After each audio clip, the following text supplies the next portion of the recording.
Hi, good morning and welcome. It's time for today's message from the Morning Man. Now, we all know the difference between right and wrong. It's as clear as the difference between day and night, between black and white. But when it comes to doing the right thing, well, things aren't always so black and white. Sometimes the single step from knowing the right thing to doing the right thing can be the longest, hardest step of all. So many factors combat against our ability to do what we know to be the right thing. Society's expectation, personal gain, fear of loss, fear for safety, all these things can present an extremely strong opposition against a person's desire to do the right thing. Now, in the year 1879, the Asantes were a proud Akan race, much as they are today. The entire Gold Coast had fallen under British control, except for the Asante Kingdom, which was where all the gold was. Now, for almost a century, the British colonialists had tried everything to conquer the Asantes, but not even their superior firepower and advanced weaponry had been sufficient to overrun the stubborn, proud, brave Asantes. And one day, the Gold Coast colonial governor, Frederick Hodgson, managed to round up all the male leaders of the Asante royal families, including the then Asantehene Prempeh I, as well as the Ejisuhene and many other paramount chiefs. They were treated as rebel leaders, terrorists, war criminals, but fully aware of the uncontrollable uprising that would be caused if these kings were executed, the colonial governor decided to exile them to the Seychelles instead. Soon after the exile, the clever governor called a meeting with the remaining Asante leaders and struck a deal with them. Give us the stool and we will release your kings to you. The leaders brought the proposal back for discussion at council level. Now, this was where things started to get hairy. It quickly became clear that on this occasion, defying the British was not going to be as easy as it had been for about a century prior. The elders still knew right from wrong, just as they had known for over a century. They knew how much their forefathers had fought and sacrificed to keep the Brits out for 100 years. They knew how their people were dying for some motivation just to keep their battle spirits up. But how could they continue to defy the Brits now that their leaders had been exiled? I mean, just imagine Ghana at war. The enemy has captured our president, and they say, if we want him back, we should bring our flag. What would we do? And first of all, our leader is gone. The one who would lead us to fight is not there. And the only way to get him back is by doing the wrong thing and surrendering us, the symbol of our freedom. Now, under such pressure, who can blame us for doing the wrong thing, even though we know right from wrong? It's the same pressure we feel today when we violate traffic regulations and the police seize our license, or when university admissions are almost over and we haven't made the grade to qualify, or when we need that permit from the ministries and we haven't met the legal requirements. It is pressure which causes us to consider other options instead of the right option. Now, the Asante leaders in 1900 felt this pressure, and in spite of their history of pride and defiance, were seriously considering handing over the golden stool to the British. That was when Yaa Asantewaa got up and spoke. Now, she had been made custodian of the stool when her brother, the Ejisuhene, was exiled, along with the Otumfuo, and she was watching her male leaders crumbling under pressure to do the wrong thing. But she was not going to give in without a fight, so she rose and spoke those immortal words that ended with, I must say this, if you, the men of Ashanti, will not go forward, then we will. We, the women, will. We shall call upon my fellow women. We will fight the white men. We will fight till the last of us falls in the battlefields. But she didn't just speak. She backed her words with actions by grabbing a weapon and leading 5,000 Asantes to capture the Kumasi fort and hold it under a long siege that further frustrated the efforts of the Brits to occupy Asante Kingdom. As a result, she too was exiled to the Seychelles, where she later died. My people, this is the first week of Ghana Month on Joy, and every morning for the rest of the week, I'll bring you lessons from the life of a great Ghanaian. This morning, Yaa Asantewaa is our great Ghanaian, and her life teaches us several lessons. First, we all know right from wrong. However, the real heroes are those who don't just know what is right, but will stand up for it no matter what. Second, don't just stand up for right, but do right as well. Don't just talk about how bad the police are for taking bribes. Refuse to pay the next time a cop stops you at a checkpoint and asks you for money. Don't just say it, do it. Finally, doing the right thing can sometimes cost you. It might make you lonely. It might turn your own people against you, like it did in the case of Yaa Asantewaa. In a society that has become used to doing wrong, choosing right is a sacrifice. But it's a sacrifice we must all make, because this poor, powerless, unconcerned, uneducated, unhealthy, uninspired, corrupt, crisis-filled, debt-riddled, doom-so-darkened Ghana cannot be the best that we are capable of. My name is Kojo Yankson, and like you, I'm a Ghanaian. That means it is our destiny to be great, no matter the personal cost. After all, if we don't do it, who will? Good morning, Ghana. The Vice President, Dr. Mahamudu Bawumia, has advised traditional leaders and religious bodies to avoid frequent handshakes in the wake of the coronavirus outbreak. He said Ghana couldn't be oblivious of the reality, hence have put up several educational materials to prevent infections. Maxwell Kudako has more.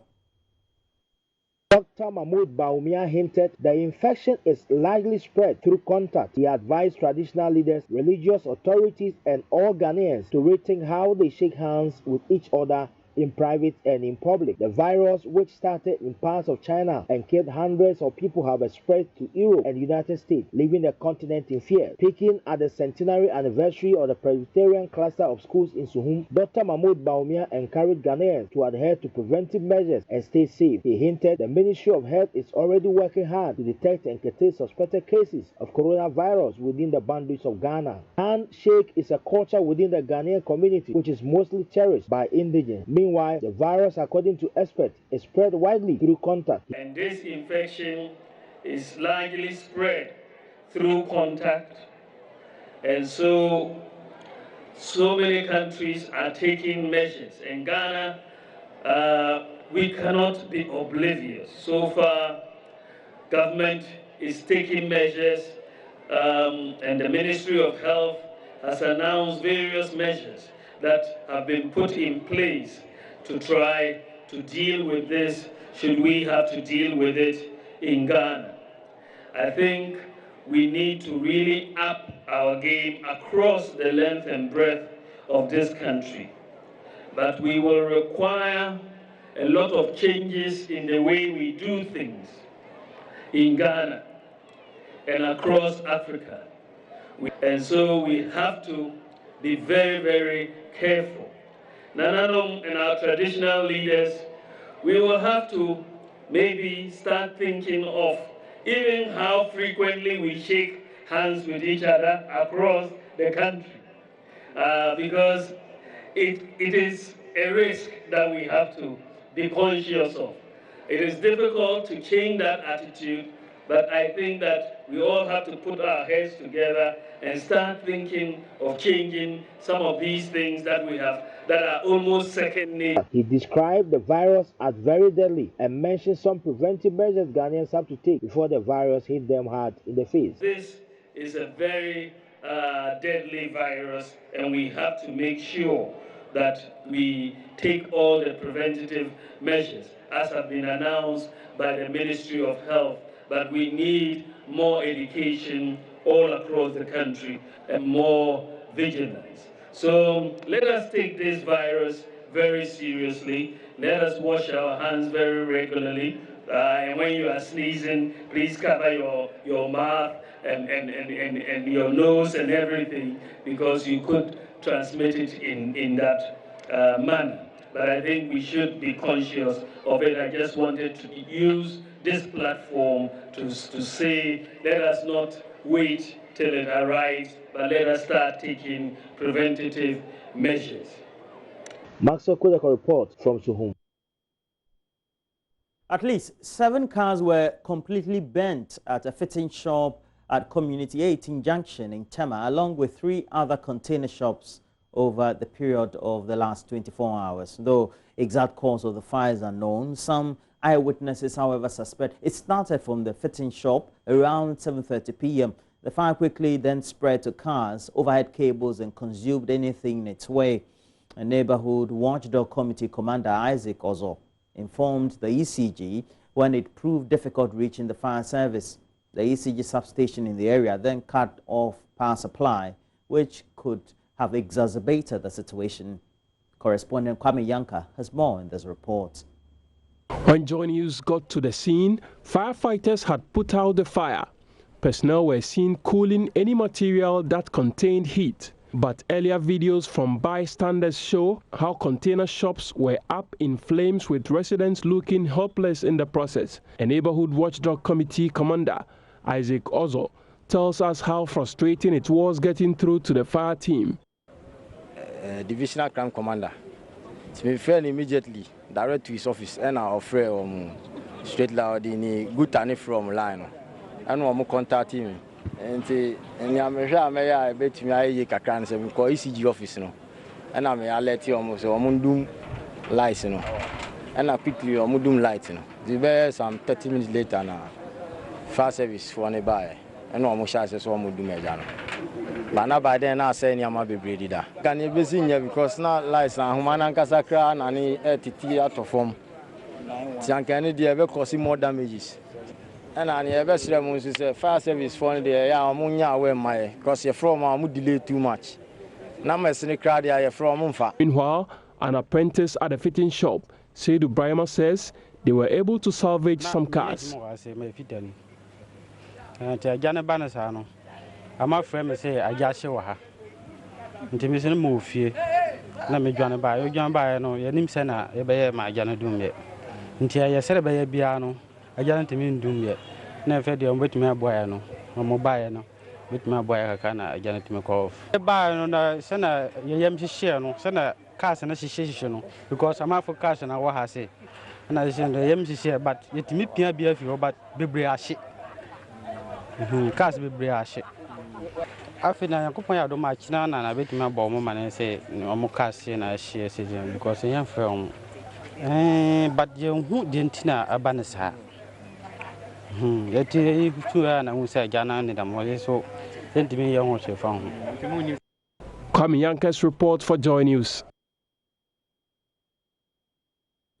The newly crowned Wa Yerina Alhaji Swalihu Mumin Zungomo has singled out education as one of his topmost priorities he will be pursuing.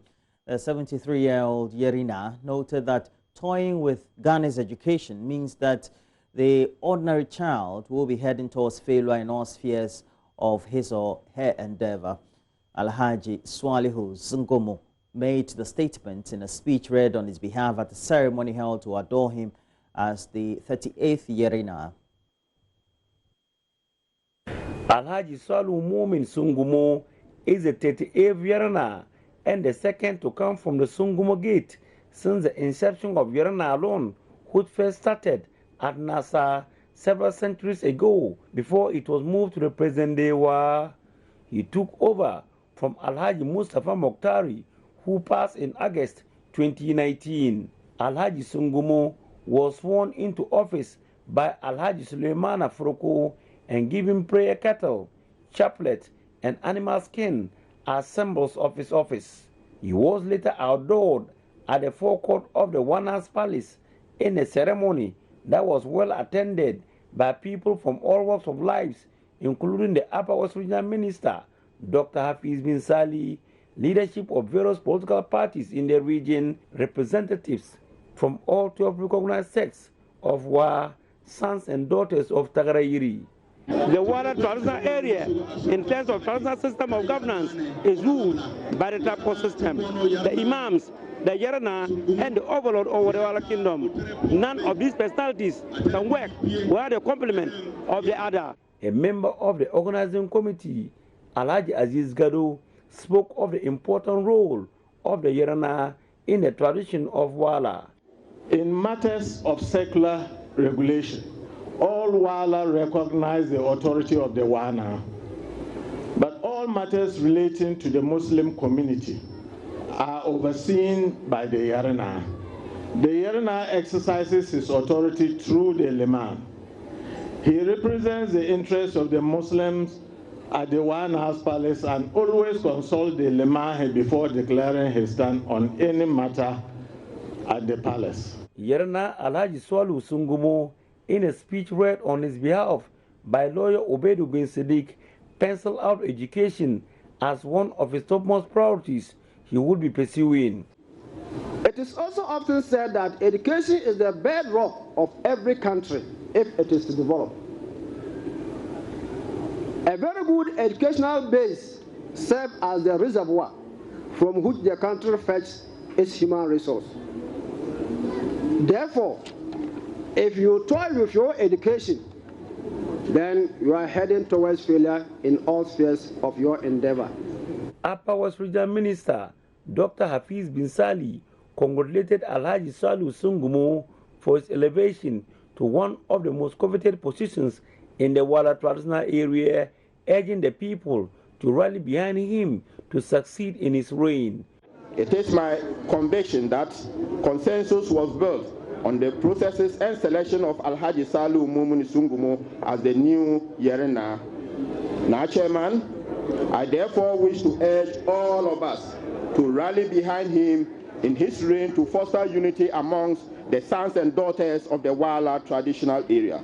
It is my hope and prayer that after this colorful ceremony, all of us will do away with any differences we may have and support the new Yarena to succeed in his reign. Reporting for J News, Rafiq Salam.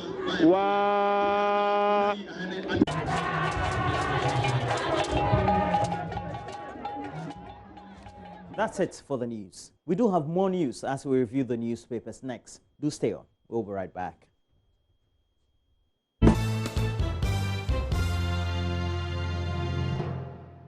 Well, time for us to do the newspapers. Mama, good morning. Yeah, good morning to you, Roland. Welcome to the 3rd of March. Charlie. Yeah. Yeah, we're going. We are in a month where we celebrate Ghana. Yes, absolutely. Sure we climax it with some great celebrations on 6th March. Definitely. Well, we hope you're watching your good as well. If you missed the AM News with Roland Walker, well, you made it in good time because we're now about to review the newspapers.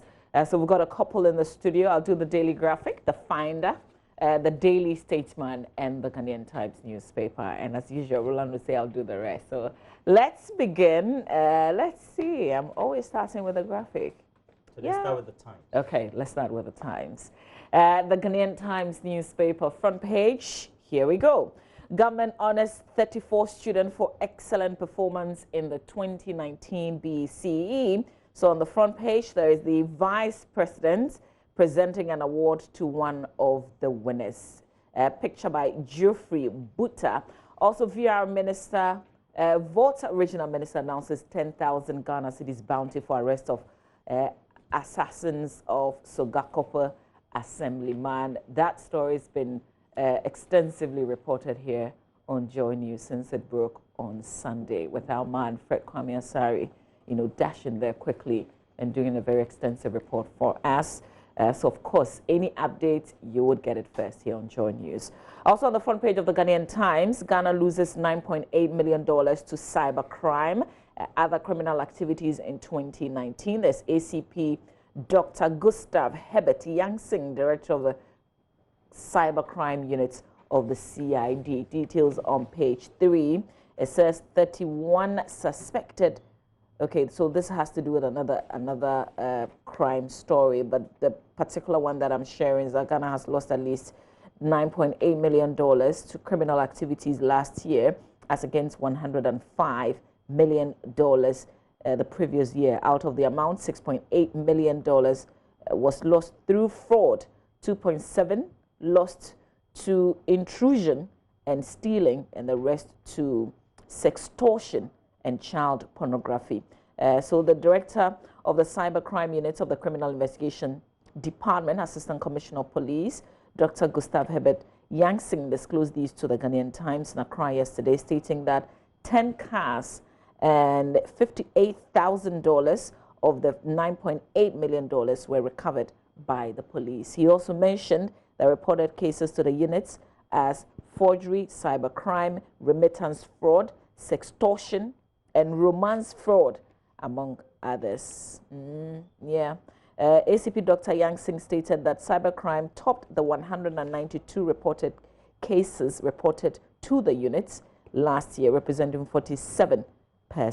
As part of effort to reduce the menace in the country, however, the units would intensify its sensitization to the public. We could do with some education even here on the show, talking about sextortion and romance fraud. Hey, Charlie. All right, let's go back to the front page, though. More headlines to share. Police flash out criminals. Arrest 31 suspected in swoops in Accra. Police hunt for alleged kidnappers of women. This is in the Northern Region, and that has to do with the Northern Region Police Command, who are on a manhunt for alleged kidnappers of a 29-year-old woman, Abigail Addy, a resident of Polyofong, a suburb of Tamale Metropolis. In the center spread, government is working towards processing of cocoa for production of chocolate. Wolo Soyinka to deliver first anniversary lecture of Council on Foreign Relations Ghana. This is something that I would love to attend, to be part of the audience. A distinguished African writer and Nobel Prize winner, Professor Wole Soyinka, is scheduled to deliver the first anniversary lecture of the Council on Foreign Relations Ghana, which is a foreign policy think tank in Accra, on March 18. The lecture, the fifth in the distinguished guest lecture series of the Council, is on the topic Afro-Pessimism Against Horizons of Ebri Optimism. Wow, that's a lot. Let's do the back page. Mediama Great Olympics. ECG extends electricity to 500 communities in Eastern Region. All right, let's do the Daily Graphic newspaper. Front page of the Daily Graphic. Auditor General halts road project with no funding. Avoid food with molds. It's poisonous. That's a call from the Ghana Standards Authority. Aflao board on high alert for COVID-19. You know what the latest is, right? The WHO, the World Health Organization, is worried that African countries, the continent, is just not ready. And this would consume us if we begin to make some serious recording of this virus. They're absolutely worried that we're nowhere prepared for this virus. Caged for 7 years, Beza regains freedom. Jailed wrongfully for 15 years for defilements. Oops. So an accounts clerk of a school in Accra was sentenced to 15 years imprisonment for allegedly defiling a 12-year-old pupil of the school and impregnating her in the process, has been acquitted and discharged by the Court of Appeal. Mr. Charles Chumesi, 38, was set free after the three-member panel of the court unanimously held that there was no evidence that linked him to the said defilement, and also that some of the evidence was deliberately distorted to aid his conviction. Court, we therefore set aside the conviction by the Trial Circuit Court as affirmed by the High Court on the grounds that the conviction was unreasonable, and furthermore, it is not supported having regard to evidence on record. The appellant, Chumesi, is hereby acquitted and discharged and should be released from prison forthwith. Hey, Charlie. So a bit about the accusation, though. He was accused of defiling the 12-year-old girl in September 2012 when she went to pay her feeding fee at the school's accounts office. He was on remand and in prison for 7 years until he was discharged and acquitted on February 13 this year in a judgment read by Mr. Justice Dennis Ajay, who presided over the Court of Appeal panel with Justice Cecilia Soa and Amadou Tanko as members. Chumesi's lawyers, who argued for his acquittal, is Mr. Sani Mahmoud Abdul Rashid of the Legal Aid Scheme, while the state was represented by Ms. Sefako Bache, a principal state attorney. Oh, I guess the 195 It will be interesting, you know, if you can read the entire story, which is on page 3. Actually occupies the entire page. 195, I figure, could be his prison number. To be in prison for 7 years on a charge of defiling a 12-year-old, you know, and what he has lost throughout this 7 years. Hey, in other this is countries, you will be painful. compensated. I don't know. Oh, in Ghana, you will be compensated, but you have to make a very convincing case to get a huge sum, but you definitely get compensation. Oh, Charlie, too bad. I don't know if this distortion, if somebody deliberately did this to get him to be in prison for 7 years. I guess the judges will have to move away from deciding on the specific case and making some serious recommendations for people to be punished or something like that. I mean, how do you give back somebody 7 years? And we're not even looking at the kind of, you know, because people would see you in a certain way, and for defiling a child, Chalet. Oh. It's good that the story has attached his picture. Yeah, it's on the front page of the paper. Okay, on the back page though, General Hospital closed for redevelopment. We've been sharing the alternative in terms of the plan B for the hospital with you. Volta Regional Minister visits Sogakope to assess crime situation. It's also on the back page of the Daily Graphic newspaper. Maybe the bit about La General Hospital closed down last Sunday to pave way for its redevelopment into a modern health institution. The redevelopment of the hospital has become necessary due to the dilapidated nature of existing facilities, which made it unsafe for both staff and patients. Let's see.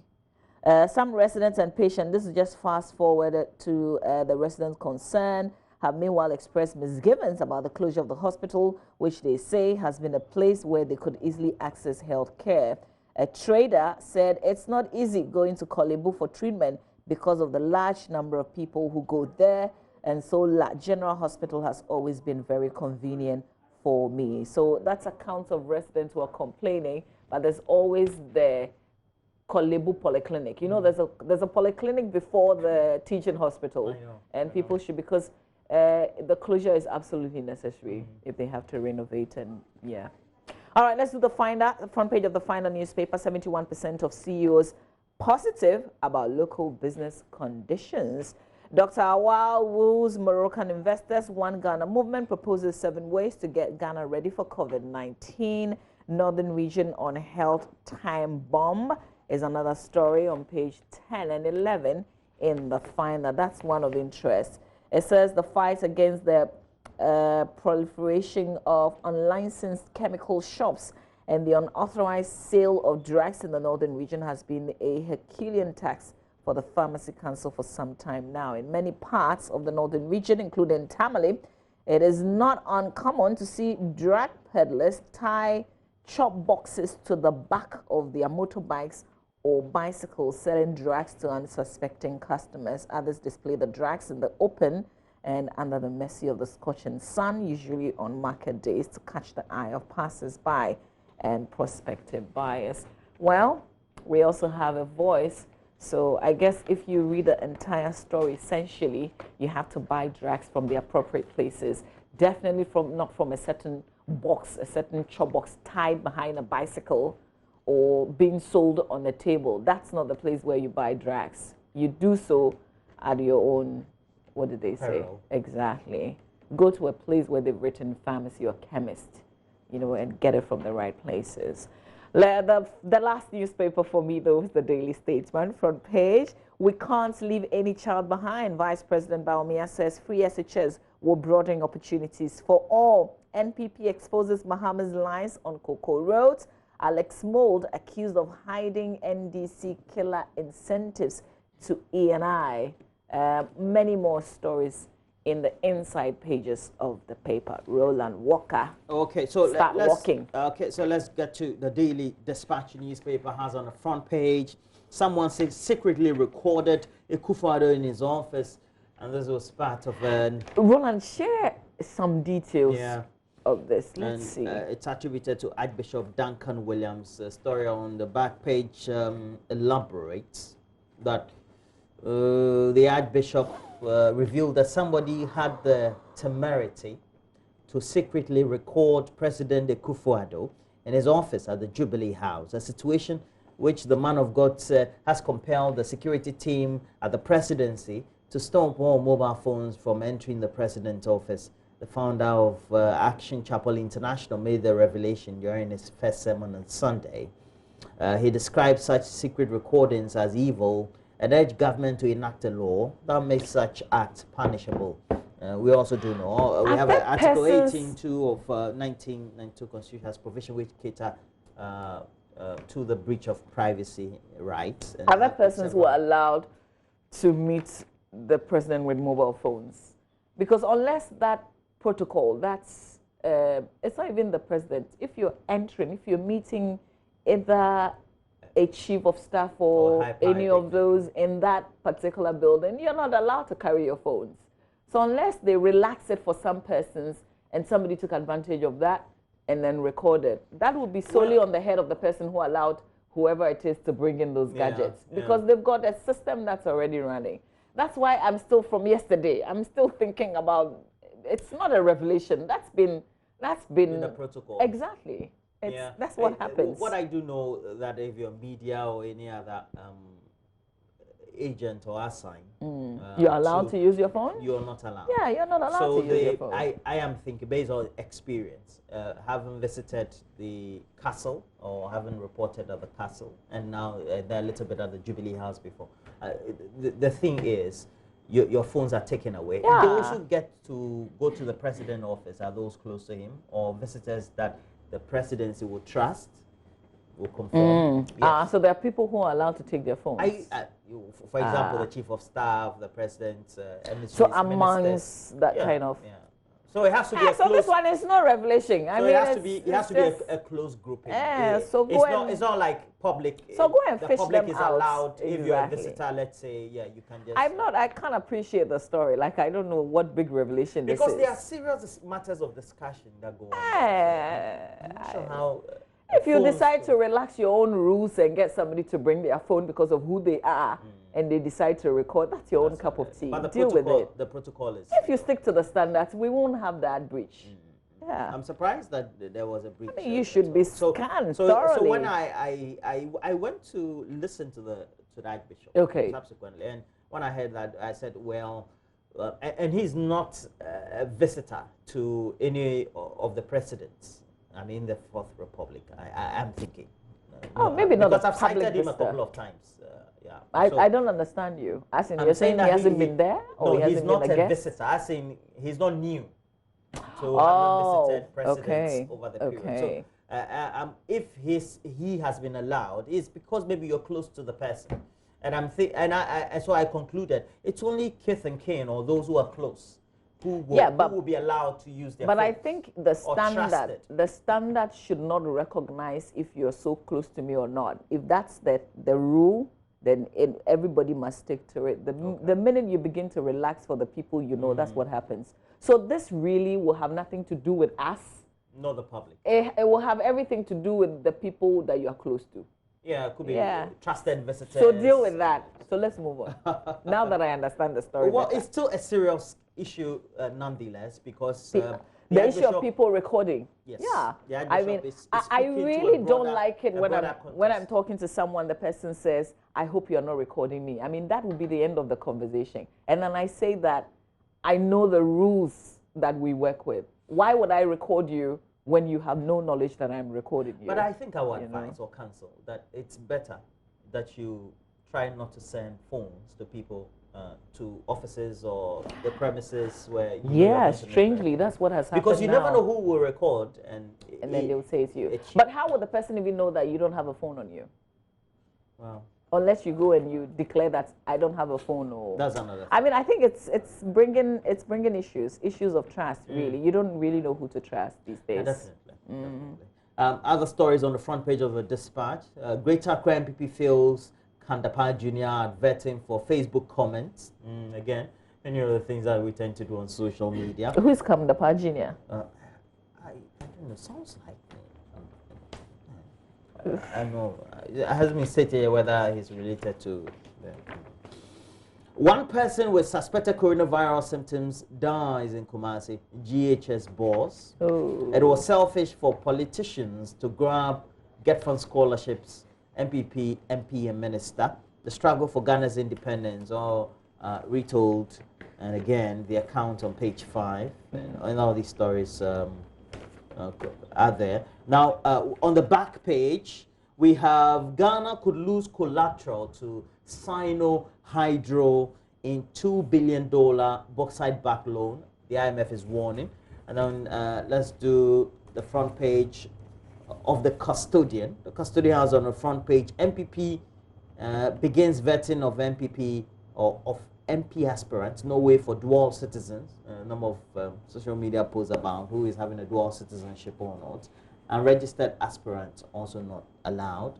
Daily Guide, Mahama awards 5 billion Ghana City Cocoa Roads with no cash. Senior Minister Defense Free SHS. And then we have Mayhem at Sugankope, one shot, has a picture of the late Marcus Mauto Ajak Klee. Yeah, that's the name. Ghana tests 29 for coronavirus cases. All right. Meanwhile, Manchester United, on the back page of the Daily Guide, want Sancho. Sancho is an England international, and he plays for Borussia Dortmund, is very instrumental in attack and plays very well alongside the newly acquired 19-year-old Erling Haaland, the Norwegian. And in the middle there, they have got a great team, yeah, I have to say. Okay, what do you have? Oh, let's quickly do myjournline.com before we make way for sports.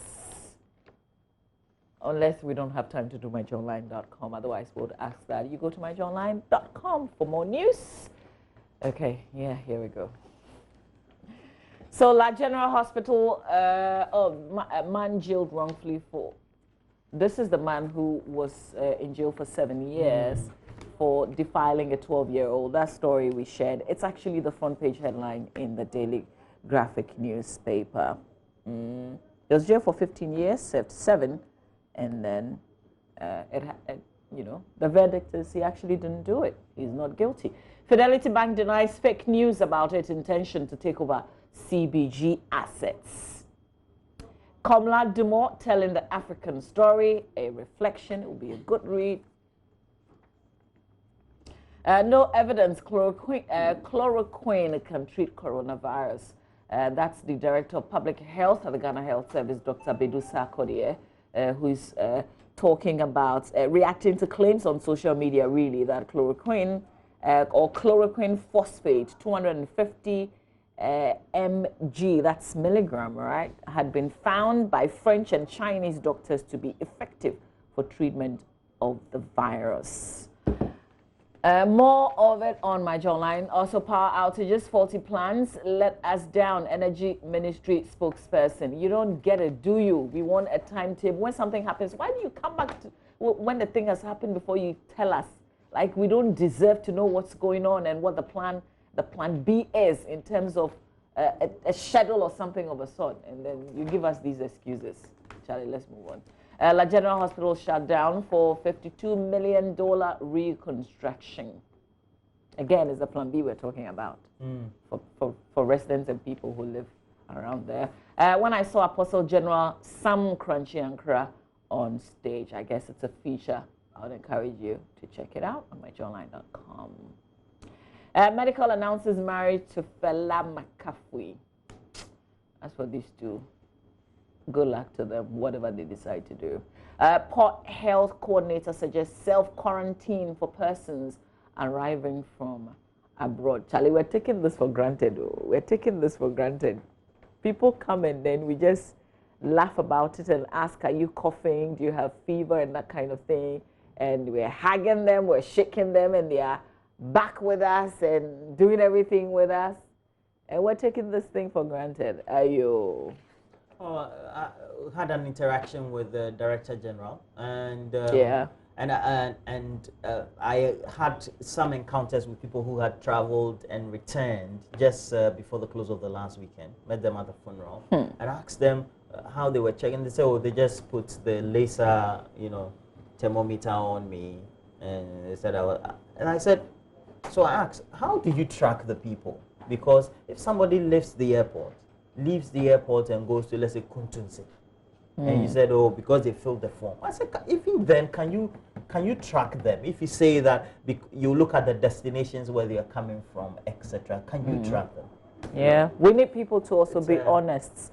I mean, we can't have people policing everything that you write. You have to be truthful about the things that you give on yourself, so that if we need to track, we can. But there's more in that conversation, which will be aired right after sports. So stay with us. We'll bring you sports right after this.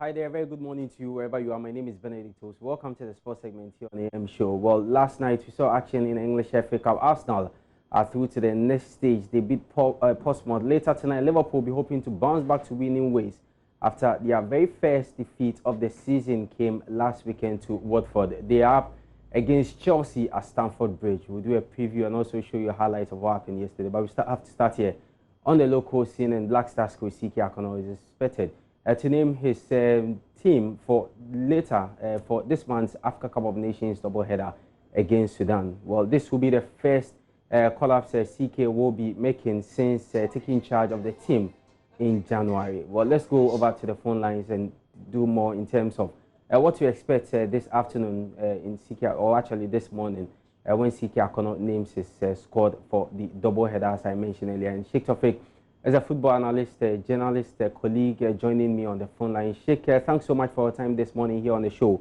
First of all, what kind of squad do you anticipate CK will name?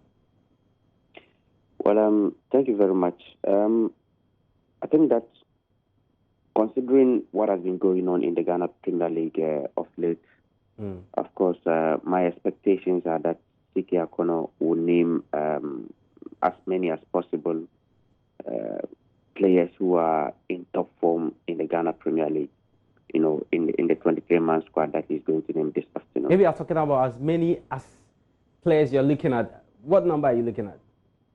I'm expecting as many as about 7 players to be named by CK. 7 players in the Premier League. That's amazing. You said 7 players in the Ghana League. Yes, 7 players That's in the Ghana interesting. Premier League. Wow. Okay, yes, please go ahead.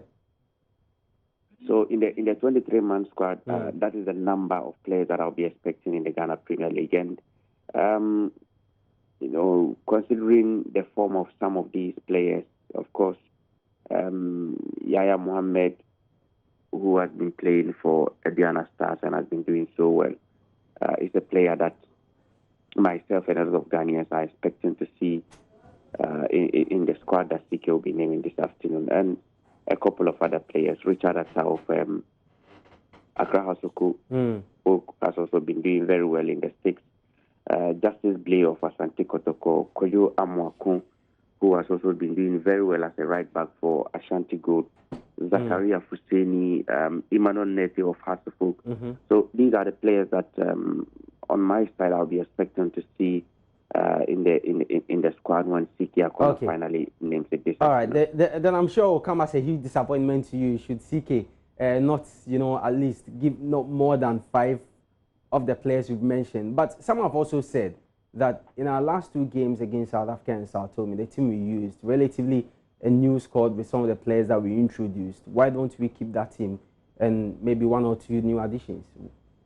Well, I that argument cannot be flawed. I think that most of the players that Coach Kwesi Appiah invited to the squad were new, but not entirely, because if you look at a player like Alfred Duncan, Duncan has been in and out of the team, so you cannot consider him as a new player. But the likes of Kudus Mohammed, Baba Idrisu, Mohamed Salisu, who actually picked up an injury before the game. All these players were new players when Coach Kwesi Appiah invited them. And of course, I expect to see these players coming back in the CK Akono squad. But of course, there are other players who are also performing now. You agree with me, Benedict, that the call-up of players into the national team is not largely depending on the time that they were invited into the national team, but their current form. And a player like Samuel Tete has been performing so well for his side in Austria, both in the Europa League and in the Australian Bundesliga. Yeah, that's very important. So if a player like Samuel Tete does not get a call up, personally, I'll be shocked. Again, Majid Ashmeru has also been doing very well for Red Bull Salzburg, and both in the Champions League and in the league in Austria. So some of these players, and then again, Mohamed Salisu, who is currently one of Ghana's top performing players in the Spanish La Liga. Plays for Real Valladolid and is doing so well.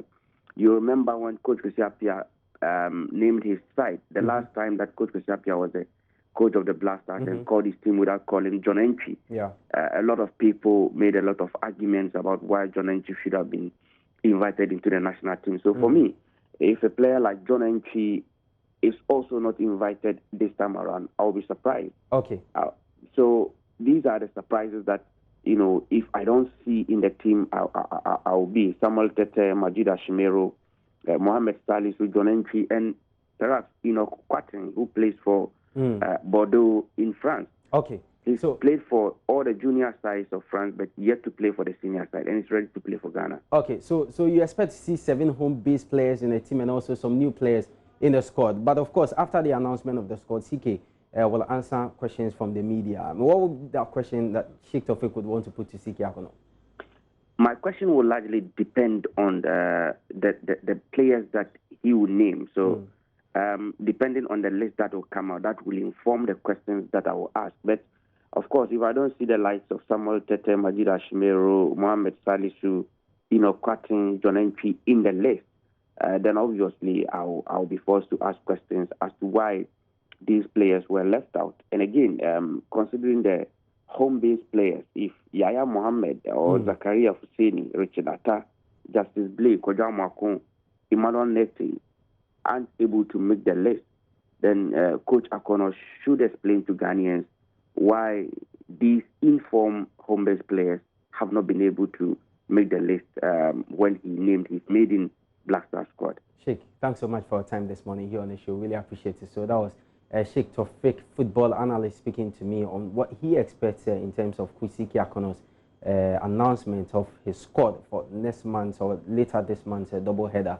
The Nations Cup doubleheader will play against Sudan here in Ghana at Cape Coast Stadium, and also go away for the second leg. But one of the players who will be hoping to make CK Akono's squad is Jonathan Mensah. Currently, he's the new captain of his Major League Soccer side, that's Columbus Crew, and he becomes the first Ghanaian and also the first African to lead the club. He's been speaking to me. I was a bit surprised because, even though I captained the team for some games during last season, and throughout preseason as well, I was the captain. So, preseason and stepping in while the captain wasn't around was okay. But knowing that I was the captain now was, something huge for me and a big surprise as well. Being one of the experienced guys on the team, I've been with this club. This is my 4th season. They really look up to me, and that's a big responsibility on its own. And now me having the armband as one of the leaders of the team, big responsibility. So I just need to be always leading by action and make sure that I'm always willing to be educated and educate others as well if needed. I want to just do my best for this team. I want to make sure that whenever the name Jonathan Mensah comes up, it's on the positive side, because I just came here to work, and that's what I'm doing, trying to doing my best to inspire and encourage the young ones. They should put the work in, because if you put the work in, everything will fall in place, with God's grace. So I really don't want to talk about legacy right now, because I have a whole lot of years ahead of me. Praying to God for good health, protection, and for me to be able to always keep going, because me being out there is a big inspiration for others, even though I don't see it right now. But yeah, I get hundreds of messages, people telling me how I inspire them, so I want to keep growing that.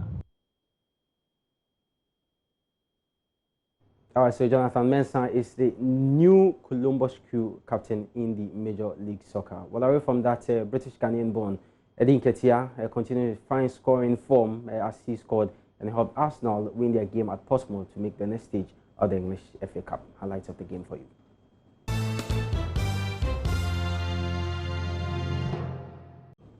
You're welcome back. Now, the latest Hotline documentary looks at the rather disturbing issue of young people, children, who find themselves ostracized by society and forced to serve parents and relations who have been branded witches. The documentary tells the story of 400 children who are currently trapped in a life of bondage in Ghana's witch camps. Let's have a quick look at some excerpts.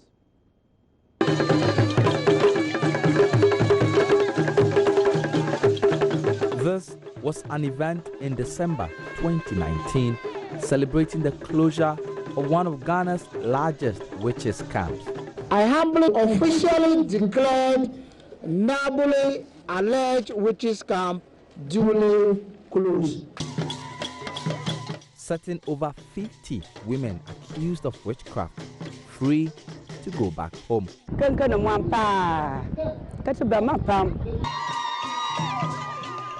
It was a happy day. Everyone in this village was in attendance, including the chiefs and even soothsayers who for years have been believed to have the power to pass a judgment on whether a woman is a witch or not. The women who have been living in these camps have been condemned to a life of bondage, torture, and sometimes murder.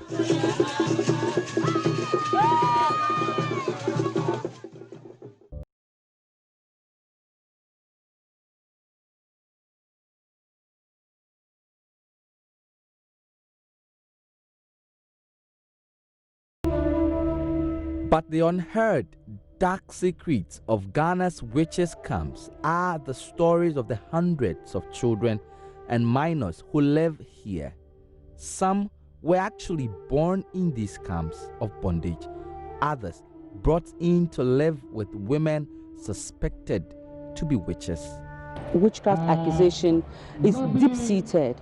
These children who accompanied these women are also tagged as witches' grandchildren. Ghana is heralded the world over as a shining example of a human rights oasis in a region noted for widespread human rights abuse cases. So why does this country still maintain camps for witches? As over 400,000 children of school-going age remain out of the classroom, these camps are worsening the problem. If children are not in school in the camp, then it even makes it more serious. What is needed to take these children out of these camps of abuse, which are ironically seen as safe havens away from persecution and brutality? Damashi, bananzan tanatazana ala kumana manam na dipa basha anda tetema na male ntechiwa kakume yona ala dawo. This film lifts the veil of the dark, lonely world of the children living in Ghana's witches' camps.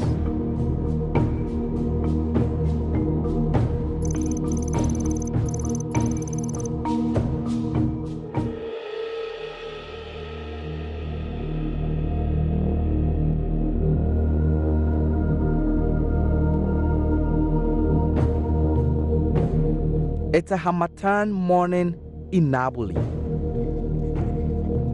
The weather is brutally harsh, dry, windy, and cold all at the same time.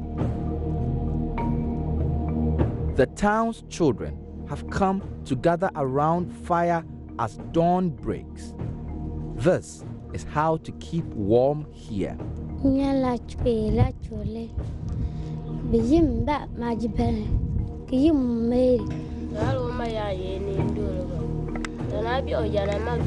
Mary, like many of the children here, are in the town not because they chose to. Their grandparents were accused of witchcraft. Some of the accused women are old, weak, and frail. Unable to do any chores on their own, they cannot survive in this camp without help. And these children were the ones forced to leave their homes so their weak grandparents could live in a camp. Ben furan lambu ala kambage bagwe kabi tan tanga ya bane won ya yo suane nta foke bi mamle nta ben ya ba kin ya kumle ma jin yo no fukbe ke imban kumle ma ban kun ke imbe wiyanle ma ni naka bagwe ke ya yo suane mbam ka gbe kabi tan nga ma fun be ke ba kin ya yo suane ma fin jo For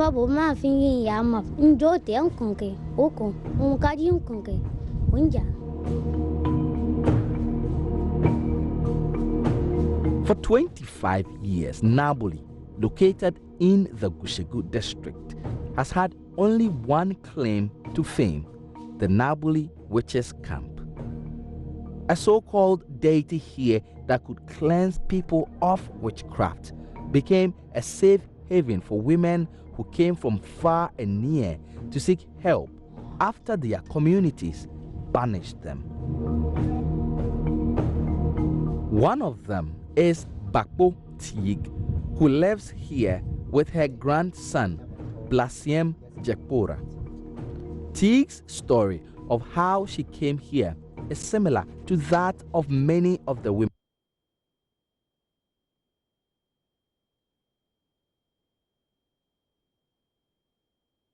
Right, since we aired that, so many conversations have been sparked as we scramble to solve this problem and save the most vulnerable amongst us. Our guest in the studio this morning, Robert Akoto Amwafo, is a country director of Amnesty International. Robert, thank you for making the time. Thank you.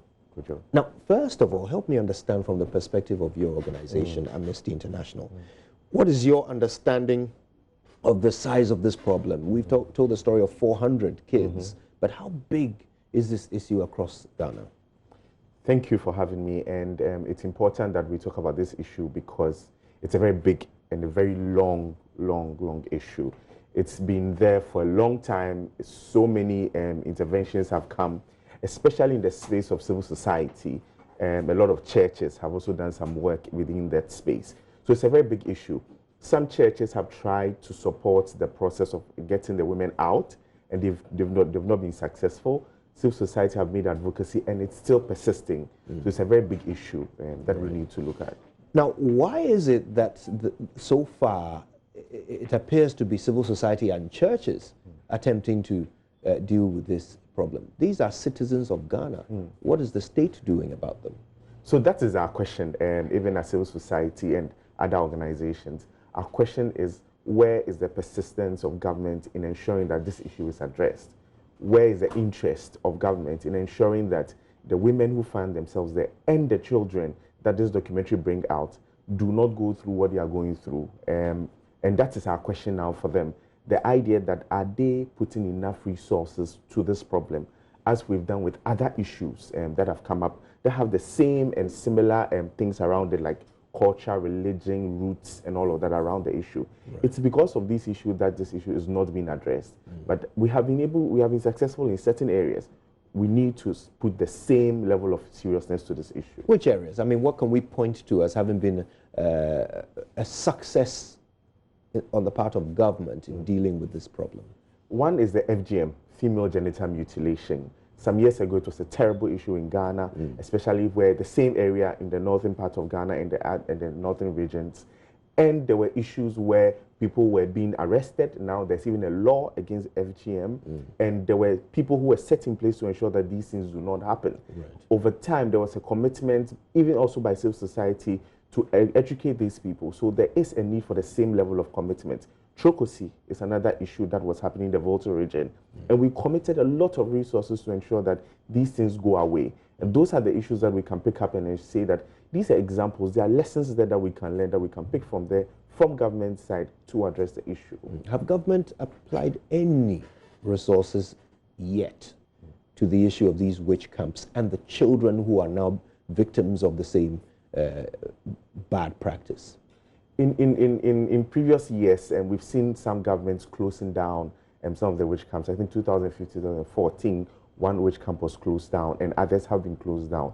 But recently not. We haven't seen any commitment, haven't seen any, even a visit, you know, to show the commitment of anybody to this system. And it's worrying that no move has been made over the long period towards this problem by government. What needs to be done? I mean, if you were to advise the government today, what would you tell them? What is step one? Step one is to put a budget to the problem. You know, any problem that needs to be solved needs funding. So if we don't see a level of support to the systems that already exist that are supposed to address these issues, and also people who already exist to help solve the problem, because most of the times the issue is we have social welfare who are supposed to take care of the children and ensure that they are doing well at the district level. Most of the times if you go there, it's about we don't have resources, we don't have cars, we don't have this. So are there resources committed to the systems that already exist to solve this problem? Another one is continuous support. We don't get a government to commit to it and another government to not commit to it. It should be a program that every government that comes commits to it and say that until this problem is addressed, we are not letting it go. And that is what we are looking at. Legislation, ensuring that we know this is a problem. It is unique to Ghana. Globally, myself, I have done it before where I've gone on international platforms, and I have to mention this, that it is unique to Ghana and we need to do something about it. So it's important that at least, even if not a legislation, a strategic plan towards addressing the issue would be a very big move to this issue. Right. Now, in November, a budget was read. Yes. The Ministry for Gender, Children and Social Protection, did you see any component in there of their budget for witch camps? Interestingly, they are the least funded ministry in our system. Yes. But they are the most, they are people who are committed to our human rights, if you look at it carefully. The bigger parts of the government's work. And I don't think there was any budget supported that, unless they say that, okay, the amount we committed to women empowerment is something that we are going to see how we can use some of them. But even that is very little. Most of the times, it is the development partners that support this ministry. And if there's no development partner committed to ensuring that this issue is addressed, then we are not going to see any commitment to that effect. Wow, so we are not committed. It appears outsiders are more committed to doing this than we, the government, the people, the state of Ghana. Yes, it looks like, because it's civil society. And for many of our civil society organizations, we get our money from these donors. Government does not give money to civil societies in Ghana, not yet, though we have declared going towards trade. And we, civil society, are suffering because people are withdrawing funding. Yeah. And so our commitment to these issues are also reducing. And so this is the time when government needs to step in even more seriously, because we as civil society are losing our funding because we are a middle-income country, a lower middle-income country, and then also we are moving towards trade. So many of these donors are also moving out, and therefore we are also limiting our resources towards those problems. Yes. Help us understand the reality of what is happening to these children psychologically when they are ostracized by society. They are told you can't come home, you must stay here at this witches camp with your mother. Not because of something you've done wrong, but because we believe your mother is a witch. I think one of the very first thing is the discrimination and the effect on their image as children and what they think about themselves. When we listen to one of the children, what she thinks about herself and the effect of the acclamation on the parent that she's looking after. And even going to school and having your friends who come from the main city and town talking about that against you. And we heard some of them saying that even their people were telling them, you are going to live with a witch, you know. And that effect of understanding that it's likely that it may be passed on to you, because that's what is believed within the religious and spiritual circles. And so the effect is very big on the child. to carry alone. Not when we are talking about the resources allocated to these camps as well. Are these children getting enough food to eat? Are they being looked after well? Because they have to take care of an elderly person, which means they, the children, have to fend for the adults. So these are the challenges that these children are facing. And we heard about the lack of education for almost half of them, which is a very serious issue. If Ghana is committed to doing what we said in our constitution, providing education to all children and developing a human resource, then we need to look at this issue carefully. And especially to the part of Ghana where this issue is, which is the northern part of Ghana. It's very, very important. Now, who are the people who run these camps? Because to my mind, if you have set up a camp where you say you are going to handle witches, why do you need to then call upon children to provide the care that you ought to be providing for these witches? The one interesting thing is the innocence of the children. Because, of course, to answer the first question about it is the traditional authority and the spiritual leaders that are in charge of these camps. Why are children being used is because they are innocent, they don't know what they are going to do. Adults feel that if they go, they will feel the discrimination. Children don't have any shame or they don't know what is happening. So they are willing to go and be there, and even they are being instructed to go. So they can't say no, or they don't have a choice, they have to go. But because the adults who could have don't want to face the discrimination, they don't want to have the shame of their grandmother or parent being passed on them. And that is why they'll shift this thing to the children who should be innocent and should be protected. So many issues here, apart from the false imprisonment of these women. You've also got child labor issues. You've got discrimination and a number of human rights abuses, all in one situation. I mean, it must keep Amnesty International, awake at night. But help me understand. I'm being simplistic here. If Amnesty International walks into a police station and says, there's a witches camp here, come and let's go liberate them, what will happen? So because it will be difficult, because this issue is not just a legal issue or a criminal issue alone that we would need these processes to go through. It has, like you mentioned, it's a traditional issue, it's a spiritual issue, it's a cultural issue. And you know how Ghanaians, we cherish this idea of culture and tradition. And so we are not dealing with only a legal and a police issue. We are dealing with how are we going to address the traditional issue. Are these women willing to go back? How are we going to integrate them? How are they going to get their resources back if they leave the camps, And some of them use their camps even as safe havens.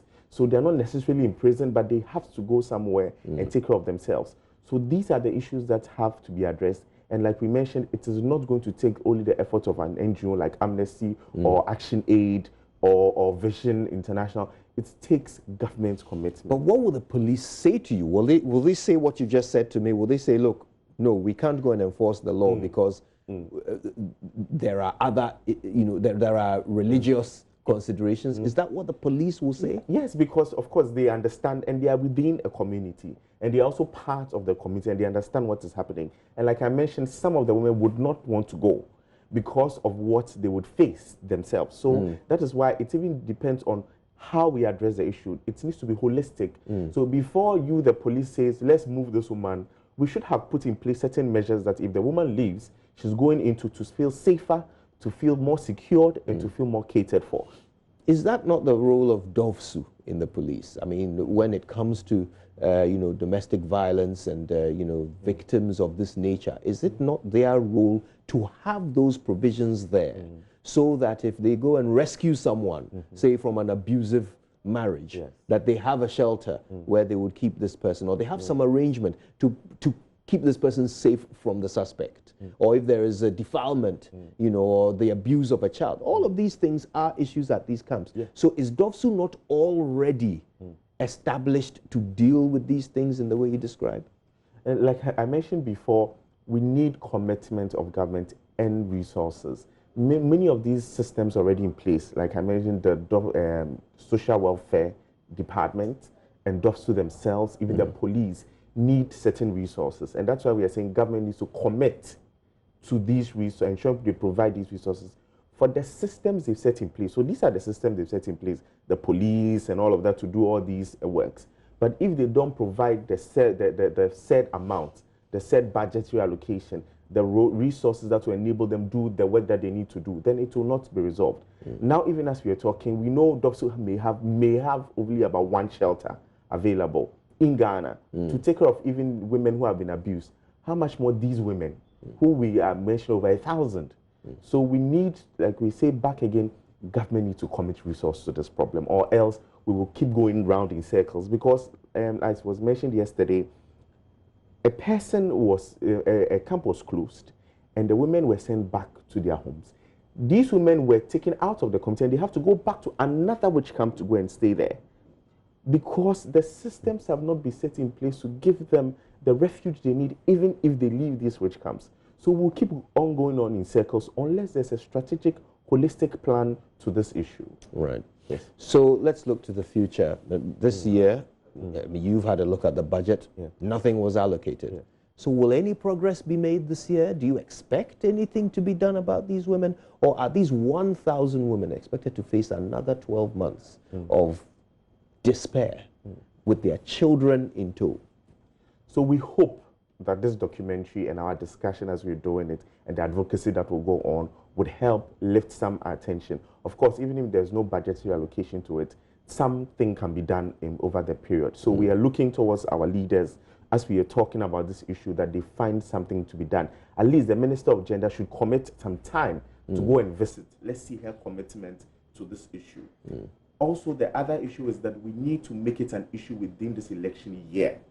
As people are going to vote, let's raise it, that we have women, the women groups and all the groups should lift it, that we have certain women who are placed there, children who are going through problems. What are you going to do as a political party about this issue?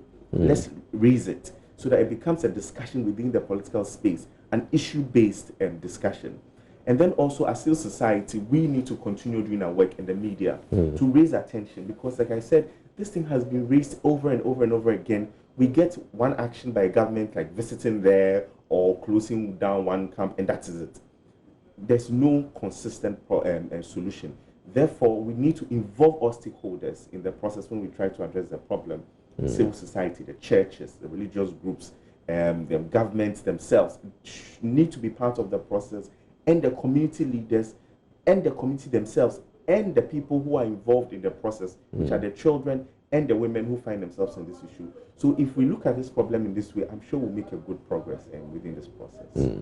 I've got to say a big thank you to you, Robert Akoto Amoafo, Country Director of Amnesty International. I just want to throw this idea out there for a moment, okay? Let's think about this. The Constitution says that in everything we do, we must first consider the well-being of the child. That's what the Constitution of Ghana says. So if a government is failing to do that, should we ask the very fair question of whether or not our president and the government are violating the Constitution of Ghana by ignoring this problem? I'd love to have some legal advice on that. Plus, what is the penalty to a president who violates the Constitution? Let's think about that. Maybe Parliament should be awake to their responsibilities here. Because as for these children, if we don't look after them, who will? Coming up next, Rotary Club of Accra South presents an event called the Good Old Days. It's a fundraiser which will be a night of music, dance, and high fashion set between the 60s and 80s, characterized by afros and bell-bottom denims, platform shoes, and high color. This is an event to raise funds for 3 key projects for the Rotary year. They want to build capacity and equip the Baptist Vocational Institute in Francodia in the eastern region. The center trains liberated Trokosi girls. We're just talking about this. They want to rehabilitate CHIPS compounds at Iduadze in the central region, provide electricity, water, critical health equipment and supplies. They want to construct bus stop shelters in selected areas in and around Accra. And of course, we'll be hearing from the organizers right after these.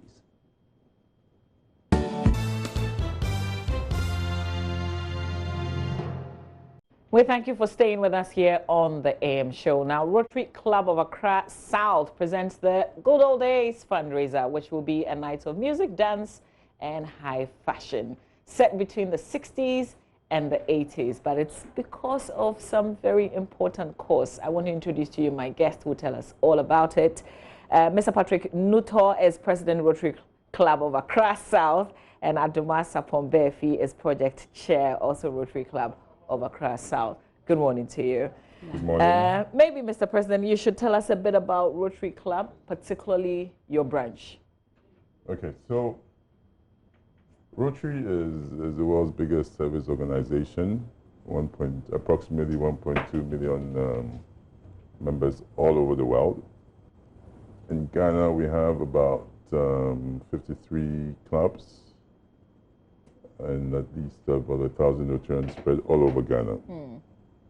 Accra South, which is my club, is a 20-year-old club. We approximately will be 20 next year. Okay. And we are 53 members strong, distinguished ladies and gentlemen in our club. And typically, our main goal is how do we affect the lives of people in our communities, really, which is what this fundraiser is all about. Yeah, but how does it, this is a personal one, how does it affect your life as well? Because, you know, you keep giving. How do you get? Well, there's not much meaning to one's life if you can give back to society. I joined Rotary about 7 years ago, and before then, all I did was work. And at some point, I decided that, look, there's got to be more meaning to life than just working for oneself always. So I found the Rotary Avenue as a way of giving back to society. Okay. And it's been a very, very engaging experience for me. I've seen how lives have been changed in the various projects that we have done over the years. It's been very, very fulfilling. It's been very, very maybe I should ask you, same, Adoma, how do you, how is being a member fulfilling to you? Incredibly fulfilling. I'd moved back to Ghana in the 2000s, early 2000s. Okay. And I was trying to find something to do and to reconnect. And a very good friend of mine, she's on the Supreme Court, Avril, introduced me to Rotary. And so I've been a Rotarian for 20 years. Oh, wow. And for me, the immediate impact is for what we do, the impact it has on communities is just profound. So that's it. It gives good meaning to life and really what we do. Just asked because, you know, I get the same response, you know, each time all I ask the time, somebody who's a Rotarian. But it's good to know. So Yeah. tell us about the projects. Should I begin with you since you're the project? Yes. So for Rotary, every year, for every project year, we raise funds internally and externally through friends, corporate donations, and also from Rotary International as well. And for the monies we raise, we commit to different projects. So they're the avenues of service for Rotary: health, sanitation, education. What else, Patrick? Health, sanitation, education. Vocational as well. So we pick projects within these areas. For this Rotary year, which is last year and this year, we picked 3 projects. One, Frankedua, in the Eastern Volta area, and it's a Baptist convent church that has built a place for Trokosi. As in survivors? Yeah, survivors. Yeah. Okay. Trokosi liberated girls. Frankedua is a very interesting project for us. It's you know, Trokosi is supposed to have been abolished. But the practice still remains and lingers on in some of our villages in the Volta region. So what the Baptist Center does is they go out and try and they breed these girls. And then when they bring them to the institute and then retrain them, provide them with psychological counseling, equip them with vocational skills so they can come out into the society and still earn a living. So our project there is twofold. One is to provide the center with much needed equipment. Okay. Okay, to enhance their vocational training. Will this be the first time that you're making an intervention? At this particular Yes. institute, yes. Okay. It will be the first time. And the second one, and most important, I think, is to build capacity amongst the teachers. Okay, so you can better train these girls. Okay. All right. So that's one project. That's the extent of the project at Frontier. But just to pitch in, we realized you're actually doing a whole expose on the witchcraft. The witches come. Yeah. Okay. Serving the witches, which is really very interesting for us, just observing that it's still going on. Yes. And there's still a lot of work to be done. Absolutely. In that area. Okay. So what's your second project? Okay. Second project is in the health area, and we picked a small town around the Mankasim area called Duyaze. Duyaze doesn't have a health post, but then the government has built a CHIP compound somewhere close by, but really woefully inadequately equipped. So you have these very serious nurses who want to work, who have been placed there, but there is absolutely no equipment. And for the community, it is so key, because about 5 or 6 towns around there rely solely on that CHIP compound, which right now doesn't have any electricity. So they're only able to work up to 3 p.m. There's no water. So, they literally have to cart water to the site every day. Okay. And of course, medical supplies, of course, beds, all of that. Okay. So what do you want to do to that CHIP compound? We're revamping it. We are equipping the place for it to run properly. For that. President can chip in a bit more. Okay. So the CHIP Center at the Duyaze is an interesting project for us, and it's also one of these projects that we deem as very impactful. It's supposed to be a new building, but it's absolutely nothing in it, and the place has been literally vandalized.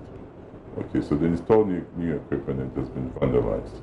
So we basically... I said vandalized? Yes, so you see things have been removed. Wires have been removed. Okay, so maybe, so why do you want to put the place together?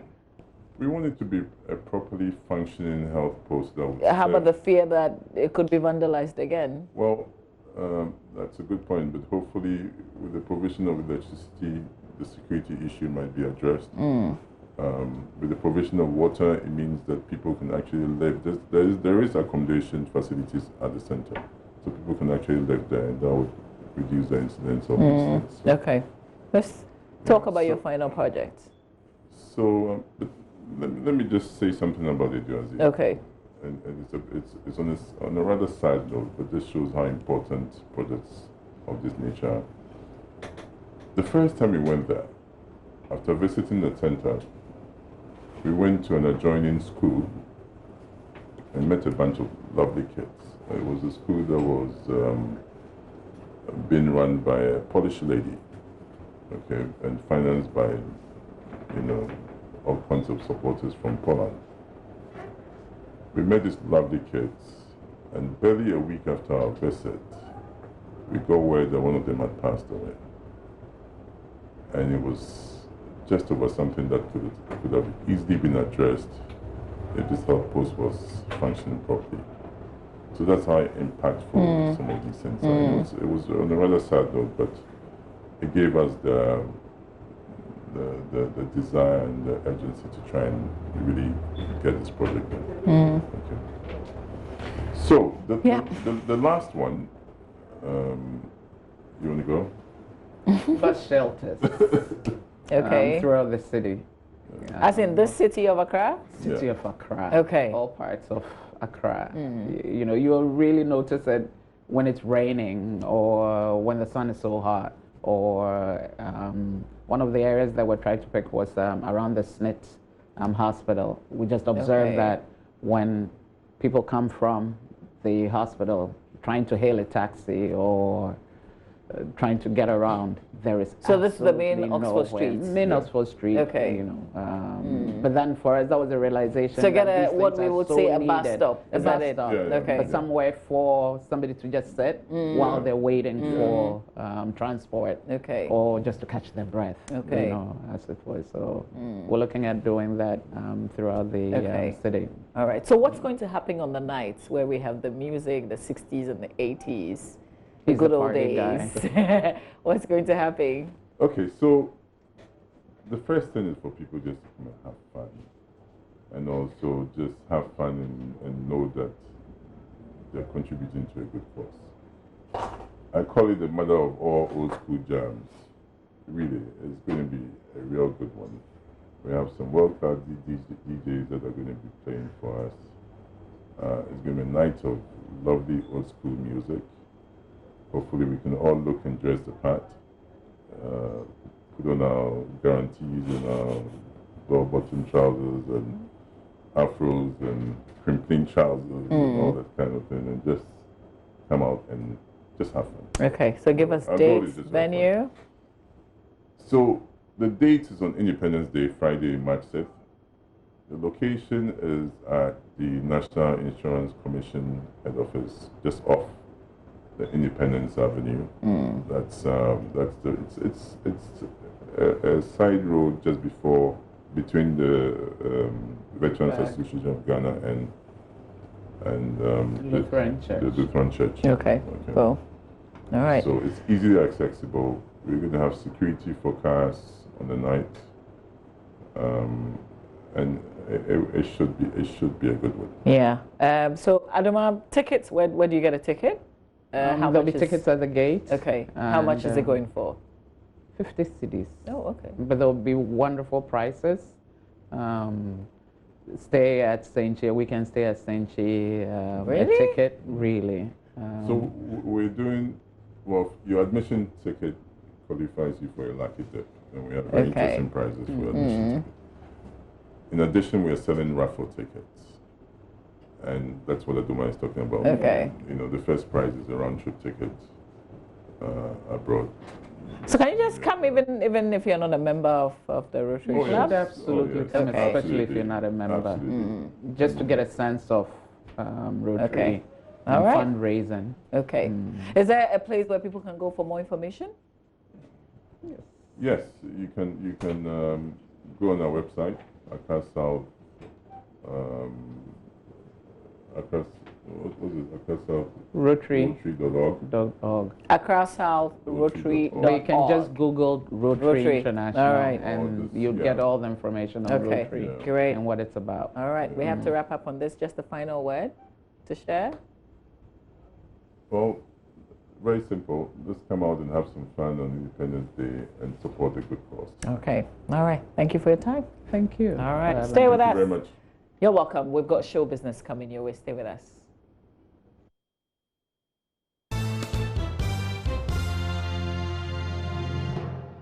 Good morning. Let's settle for some showbiz here on the AM show. Norwegian dancehall artist Jupiter says he does not see the ban on Shatta Wale and Stonebwoy as a blessing for other artists. He told my colleague Noel Ayali that the two artists are needed back in the scheme. He explains that they are the main acts holding dancehall and reggae music in the country.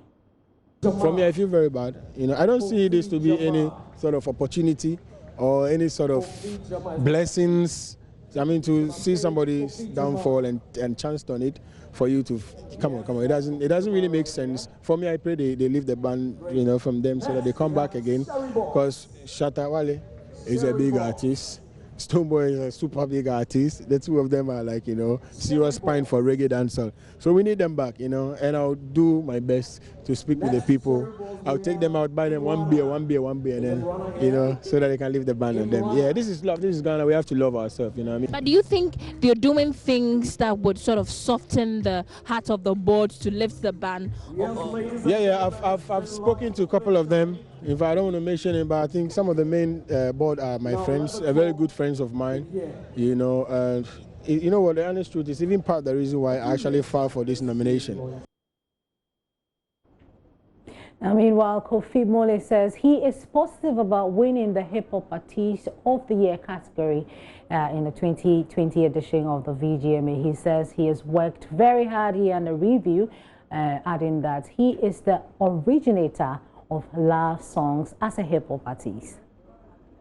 Like in so many nominations, like so many categories, Okay. I think Don't Be Late is like hands down the hip hop song of the year. Yeah, no hip hop song matches Don't Be Late. Yeah, it was #1 on Apple Music for like 1 straight month. Wow. Yeah, that time Burna Boy had other songs like Coffee Was Out, Tenny For Your Case, everything. You know how Nigeria songs are always on top of Apple Music in Ghana. That time I was sitting on everybody, and no hip hop song in Ghana worked that way. And it had like over 1 million views on YouTube. So hands down, Don't believe hip hop song of the year. What if they don't give it to us? I mean, you might never know. They will tell you things. Yeah, we are prepared. Yeah. He deserves it?